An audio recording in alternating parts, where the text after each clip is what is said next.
আমরা একটু মধ্যপ্রাচ্যে যারা আমাদের সেখানকার যারা অধিবাসী আছেন, যারা বসবাস করছেন, নাগরিক যারা, তাদের কথা যেমন আমাদের একটু এখন আলোচনা আনার দরকার। কারণ আমরা শুনতে চাই যে আমাদের এখানে আমরা কি বিরোধী দল বলি, সরকারের দল, প্রত্যেকের দিক থেকে আমরা এমন বার্তা পেতে চাই যেটা আসলেই সংকটটা সমাধানের ক্ষেত্রে একটা কার্যকরী উদ্যোগ আপনারা নিচ্ছেন কিনা সেটা বুঝতে চাই। সেই জায়গা থেকে আমি একটু আপনার কাছে শুনতে চাই যে এখন আসলে যেভাবে মধ্যপ্রাচ্যে অন্যান্য দেশেও, যেমন লেবাননের কথা যদি জানি, ঘরবাড়ি ছেড়ে পালাচ্ছে মানুষ, তেলের দাম বেড়ে গেছে সেটা তো আছে, কিন্তু মানুষ যে মরে যাচ্ছে, প্রবাসী ইতিমধ্যে আপনি জানেন একজন নিহত হয়েছেন, বাংলাদেশি প্রবাসী।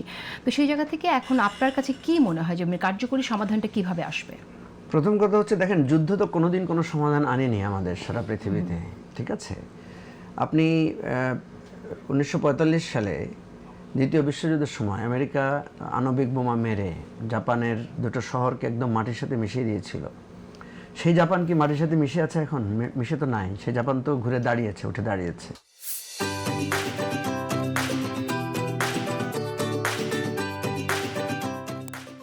আপনি কতবার গাজায় আক্রমণ করা হয়েছে, গাজাকে মানে ধ্বংসস্তূপে পরিণত করা হয়েছে, কিন্তু আবার তো গাজা জেগে উঠেছে।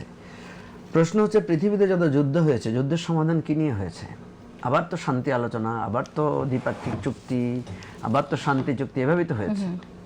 সুতরাং যে যুদ্ধ করে আমরা কখনো কাউকে হারাতে পারি নাই, যে যুদ্ধ শুধু জিহাংসারে জন্ম দিয়েছে, যে যুদ্ধ শুধু যুগের পর যুগ আমাদের হিংসা হানাহানি তৈরি করেছে, সেই যুদ্ধ তো সমাধান না।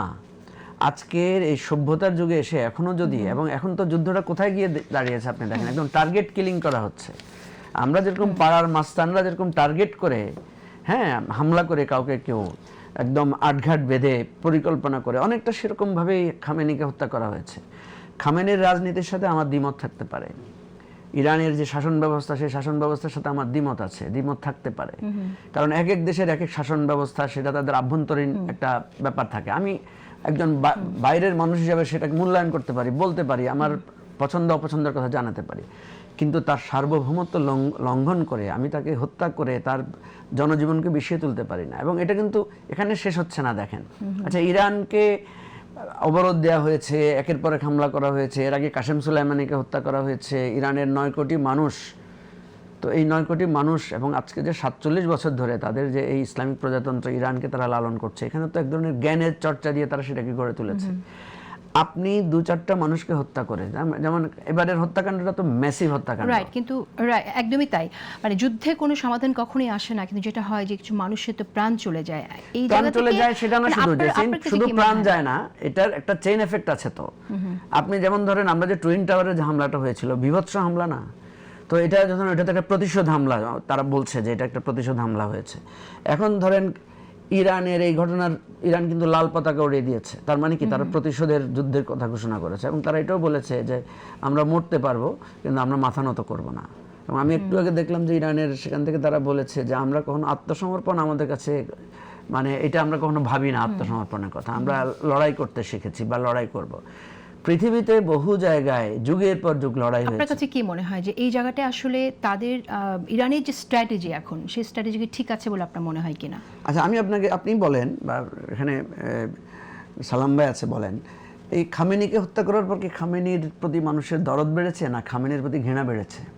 না, ডেফিনেটলি একজন মানুষকে যখন হত্যা করা হয়, আমি তো দেখছি একটা 87-88 বছরের সেখানে একজন মানুষ, উনি তো ভিকটিম, দ্যাট ডেফিনেটলি তার জন্য মানুষ এখন তার প্রতি যাদের ক্ষোভ আছে তারাও সেই জায়গা থেকে এটা সাপোর্ট করবে না। পৃথিবীর যে কোনো মানবিকতা সম্পন্ন লোকই বলবে যে ওই লোকটা খারাপ হতে পারে, কিন্তু সে তো এই হত্যা ডিজার্ভ করে না। তাকে আপনি অগোচরে এসে তাকে খুন করবেন, তো সে ডিজার্ভ করে না। সো আমি তো দেখছি এখানে খামেনি আরো বেশি গ্লোরিয়াস হয়ে দাঁড়িয়েছেন, বীর আকারে প্রতিভাত হচ্ছেন। সারা পৃথিবীতে খামেনির জন্য মাতম হচ্ছে, এবং আমেরিকায় খোদ মিছিল হচ্ছে মানে খামেনির হত্যার প্রতিবাদে। সুতরাং এই আমেরিকার মতো একটা আমি বুঝতে চাচ্ছি যে এখন সেটা ঠিক আছে, কিন্তু স্ট্র্যাটেজিটা কি হবে? ইরান প্রতিবাদ করবে, প্রতিবাদও ঠিক আছে, কিন্তু সেই যে স্ট্র্যাটেজিটা মানে কি হওয়া উচিত বলে আপনি মনে করেন? এখন যে স্ট্র্যাটেজি আছে ইরান, সেটা আপনি খুব ভালো কথা বলেছেন। কথা হচ্ছে, আমাদের জগৎ জীবনে আমরা যে আমাদের পারিবারিক জীবনে আমরা কি করি, ঝগড়াঝাটি করি না, কখনো কখনো আপোষে আমরা আসি, ঠিক না? আমি যখন বুঝবো যে আমি যাদেরকে নিয়ে বসবাস করছি তাদের মধ্যে এই প্রবলেম আছে, যেমন ধরেন আমেরিকা সারা পৃথিবীতে মোড়ল আকারে নিজেকে প্রতিষ্ঠিত করতে চাচ্ছে, শক্তি আকারে প্রতিষ্ঠিত করতে চাচ্ছে। এখন আমার যদি শক্তি না থাকে, আমি আমেরিকাকে কিভাবে ডিল করবো, এটা একটা প্রশ্ন। আরেকটা প্রশ্ন হচ্ছে নৈতিক প্রশ্ন, যে আমি ছোট হতে পারি কিন্তু আমি তো তুমি আমাকে আমার সভরেন্টি, আমার স্বাধীনতা, আমার জাতিসত্তাকে তো স্বীকৃতি দিতে হবে। তোমার শক্তির কাছে আমি হুজুর হুজুর করবো তা তো না। তাহলে এখানে এখন আপনার তাহলে- কথার আমি যেটা জবাব দিচ্ছি সেটা হচ্ছে ইরানকে অবশ্যই টেকনিক্যাল হতে হবে, ইরানকে কৌশলের আশ্রয় নিতে হবে, অযথা বাগাড়ম্বর পরিহার করতে হবে, এটা যেমনি ঠিক। আবার আমি মনে করি ইরান জাতিসত্তার তার যে স্বভাবজাত গৌরব আছে সেটাও প্রতিবাদ করার বা সেটা প্রতিষ্ঠিত করার রাইট তার আছে। আমেরিকাকে মনে রাখতে হবে যে আমেরিকা যে শত্রুতাটা তৈরি করছে এটা তো এখানে শেষ হবে না, এটা আজ হোক কাল হোক, রক্তের ঋণ কখনো শেষ হয় না।